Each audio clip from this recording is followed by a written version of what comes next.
মানুষের প্রতি আগ্রহ কমাতে শিখেছি, গুরুত্ব না পেলে গুরুত্ব না দিতে শিখেছি, মুখের উপর না বলতে শিখেছি, কেউ ভালো না বাসলেও দুঃখ না পেতে শিখেছি, কেউ অবহেলা করলে তাকে উপহাস করতে শিখেছি, মিথ্যে বলছে জেনেও মিথ্যেটাকে সত্যের মতো করে শুনতে শিখেছি, কেউ অপমান করলে তার দরজায় কড়া না নাড়তে শিখেছি।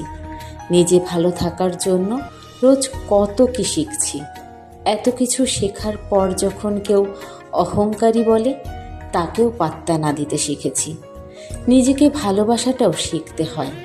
কে কি ভাবলো, কে কি বলল, তার থেকেও বড় কথা আমি ভালো আছি কি না, এটাও নিজেকে জিজ্ঞেস করতে হয়। যদি উত্তরে হ্যাঁ আসে তাহলে যেমন আছেন তেমনই থাকুন, যদি না আসে তাহলে নিজেকে আপডেট করার জন্য ওপরের কাজগুলো করুন।